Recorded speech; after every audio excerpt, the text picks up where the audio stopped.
मारवाड़ी एक ऐसा शब्द है जिसे अगर इंडिया का कोई व्यक्ति सुने या अदर कंट्री का, सभी के दिमाग में एक ही बात आती है, व्यापार। और यह बात आनी भी चाहिए क्योंकि मारवाड़ियों के बिजनेस की चेन इतनी लंबी है जिसका पता नहीं किया जा सकता, क्योंकि ये इनका व्यापार कई पीढ़ियों से चलता आ रहा है और इस व्यापार को हर एक पीढ़ी अपडेट करती रहती है। यानी कि नई पीढ़ी जो आती है वो इस व्यापार को और बड़ा कर देती है, जिससे कि इससे ज़्यादा इनकम होती है और ज़्यादा बेनिफिट भी होता है। इसी की वजह से इनके बिजनेस की चर्चा सिर्फ इंडिया में ही नहीं बल्कि अदर्स कंट्री में भी है, क्योंकि जब कोई माल अदर्स कंट्री में बेचा जाता है तो वो समझते हैं कि ये माल मारवाड़ियों का ही है। लेकिन एक बात सभी के माइंड में घूमती ही रहती है कि ये मारवाड़ी लोग इतना पैसा कैसे कमा लेते हैं, कैसे इतना बड़ा बिजनेस खड़ा कर लेते हैं। तो हेलो फ्रेंड्स, मैं अभिषेक आपका एक नई और नॉलेजेबल वीडियो में स्वागत है। तो आज मैं आपको बताने वाला हूँ मारवाड़ी बिजनेस के बारे में, क्योंकि इन लोगों का बिजनेस ही इतना लंबा है। अगर आप कुछ खरीदते हैं वो भी मारवाड़ी का, और अगर आप कुछ देखते हैं वो भी मारवाड़ी का। पहले सिर्फ इनके बड़े बड़े स्टार्टअप्स हुआ करते थे, लेकिन अब तो इन्होंने न्यूज़ चैनल्स भी अपने कर लिए हैं, जैसे दैनिक जागरण, दैनिक भास्कर, लोकमत, जी, राजस्थान नेटवर्क 18। अब इनके स्टार्टअप्स की बात करें तो फ्लिपकार्ट, जोमेटो, ओला कैब, लेंसकार्ट, स्नैपडील, मिंत्रा, ये भी, नापतोल, ऐसे इनके बहुत सारे न्यूज़ चैनल्स एंड स्टार्टअप्स हैं जिनके जरिए ये मंथली लाखों करोड़ों रुपए अर्न कर रहे हैं और दिनों दिन मारवाड़ी पूरे वर्ल्ड में छाते जा रहे हैं। इनका सामान सिर्फ इंडिया में ही नहीं बल्कि पूरे वर्ल्ड में सप्लाई होता है। मारवाड़ी लोग पैसे को बचाते ज़्यादा हैं। अब ये रुपए बचाते हैं इसका मतलब ये नहीं है कि ये खड़ूस होते हैं। ये लोग रुपए इसलिए बचाते हैं क्योंकि इन्हें पैसों की वैल्यू पता होती है। ये अपने बच्चों को ऐसे घर पे ही ट्रेन कर देते हैं कि वो खर्च करने में इनसे पीछे और कमाने में इनसे 2 कदम आगे चलते हैं, क्योंकि वो अपने बच्चों को पैसों की वैल्यू समझा देते हैं। ज़्यादातर लोग क्या होते हैं कि जब वो बिज़नेस करना चाहते हैं तो किसी से कुछ सीखते हैं या खुद के लिए कोई कोच ढूंढते हैं जो उनको बता सके कि कैसे बिज़नेस करना है। लेकिन इनके बच्चों को किसी की ज़रूरत नहीं होती, क्योंकि इनके परिवार में खुद ऐसे लोग होते हैं जो इनको सब कुछ सिखा देते हैं बिज़नेस के बारे में। बिज़नेस आइडिया ढूंढने की बजाय औरों को सलाह देते हैं, ये बिज़नेस सही रहेगा, ये बिज़नेस सही रहेगा। मारवाड़ियों को ना घूमना पसंद होता और ना खाली बैठना, लेकिन जब वो खाली बैठे होते हैं तब भी उनके माइंड में सिर्फ एक ही चीज़ चल रही होती है, वो है बिज़नेस। मारवाड़ी लोग जब अपना स्टार्टअप शुरू करते हैं तो पहले वो अपने स्टार्टअप के बारे में सारी नॉलेज अच्छे से इकट्ठे कर लेते हैं, जिससे कि उनको आगे चलकर कोई तकलीफ ना हो और उनको कोई लॉस नहीं झेलना पड़े।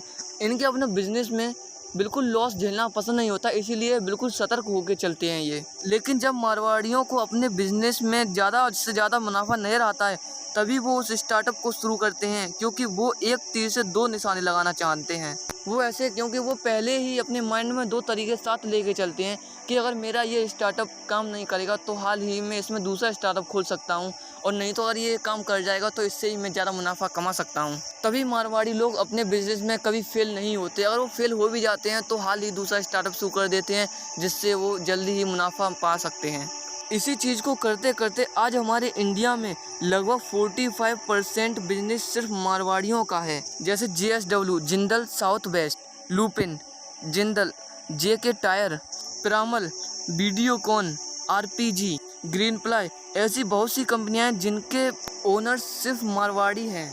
इन्वेस्टमेंट पर तो इनकी खास तौर से नज़र रहती है, क्योंकि इनको 1% का लॉस भी सहन नहीं होता। इसलिए ये लोग अपने रुपए को इन्वेस्ट करने के लिए ऐसे मार्केट को चूज़ करते हैं जिसमें रिस्क कम हो या ज़्यादा, लेकिन ये रिटर्न ज़्यादा ही देखते हैं। वो जानते हैं शेयर मार्केट, स्टॉक मार्केट या फिर म्यूचुअल फंड, कोई सा भी मार्केट हो, जब आप इनमें रिस्क ज़्यादा लोगे तो आपका रिटर्न भी ज़्यादा होगा। इसलिए ये लोग रिस्क से घबराते नहीं है, कि इनको पता होता है कि हमारा रिटर्न ज़्यादा ही होने वाला है। लेकिन रिटर्न भी आपका ज़्यादा जब होता है जब आप उसमें लंबे समय तक लगे रहते हो। इसीलिए ये लोग अपने रुपये को बहुत लंबे समय तक इन्वेस्ट करते हैं, जिससे इनको अच्छा रिटर्न मिलता है। लेकिन रिस्क ज़्यादा होने के कारण ये अपने पैसे को डेली रीचेक करते रहते हैं, कहीं इनका पैसा कम तो नहीं हो गया, कि कहीं मार्केट लॉस में तो नहीं चला जा रहा है। ये और लोगों की तरह नहीं करते हैं कि एक बार पैसा इन्वेस्ट किया उसके बाद दोबारा कभी देखा ही नहीं, पैसा बढ़ रहा है या घट रहा है कुछ पता नहीं।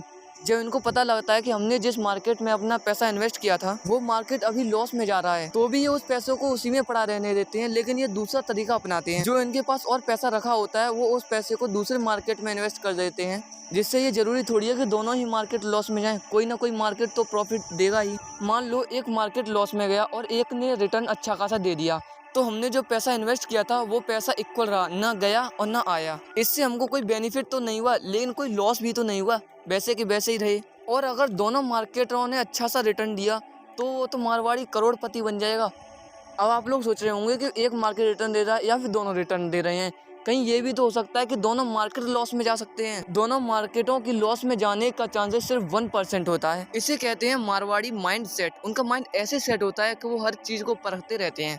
रुपये को मैनेज करना तो कोई इन मारवाड़ियों से सीखे, क्योंकि मारवाड़ी अपने पैसे को बहुत अच्छी तरह से मैनेज करते हैं। वो जब भी कुछ खर्चा करते हैं तो सारा पैसा बैठकर जोड़ते हैं।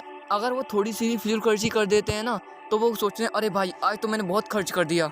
मारवाड़ी लोग अपने पैसे को जब भी खर्च करते हैं जब उनको ज़्यादा से ज़्यादा ज़रूरत होती है, लेकिन वो फालतू की चीज़ें ना खरीदते हैं और ना खरीदने के बारे में सोचते हैं। लेकिन बाकी लोग क्या करते हैं, जब उनके पास थोड़े बहुत पैसे आ जाते हैं तो वो लोग उन पैसों को किसी अच्छी जगह इन्वेस्ट करने के बजाय उन पैसों को कहीं ऐसी जगह फालतू में खर्च करते हैं जिसका कोई मतलब ही नहीं। अगर मारवाड़ी के पास में 1000 रुपए भी होते हैं ना तो वो उन रुपयों को कहीं ना कहीं इन्वेस्ट करने के बारे में ही सोचता रहता है, क्योंकि एक मारवाड़ी 1000 रुपए से लाख रुपए करना जानता है। उसको उसकी वैल्यू पता होती है 1000 रुपए की। तो हमको मारवाड़ी के बिजनेस से रुपए की वैल्यू का पता चलता है कि रुपए हमारे जीवन में कितना इम्पोर्टेंट है, रुपए हमारे जीवन में कितना मायने रखते हैं। आई होप आपको भी इस वीडियो से रुपए की वैल्यू का पता चला होगा कि एक एक रुपए को बचाते हुए मारवाड़ी कहां से कहां तक पहुंच चुके हैं। सबसे बड़ी बात यह है कि हमारे इंडिया में सिर्फ 45% बिजनेस मारवाड़ियों का ही है, जो अभी भी पूरे वर्ल्ड में छाया हुआ है। तो अगर आपकी फैमिली में कोई ऐसा व्यक्ति है जो रुपए की वैल्यू को नहीं समझता है और फिजूल खर्ची करता रहता है तो आप उसे ये वीडियो दिखा सकते हैं जिससे कि वो कुछ सीखे। लेकिन मैं भी यही रिक्वेस्ट करूंगा आपसे कि जैसे मारवाड़ी अपने बच्चों को बिजनेस के बारे में ट्रेंड करते हैं, वैसे आपको भी अपने बच्चों को थोड़ी बहुत बिजनेस के बारे में नॉलेज देनी चाहिए। तो आज बस इतना ही। आई होप आपको हमारी वीडियो अच्छी लगी होगी। अगर आपको हमारी वीडियो अच्छी लगी हो तो हमारी वीडियो को लाइक और चैनल को सब्सक्राइब करना मत भूलिएगा। Thanks for watching.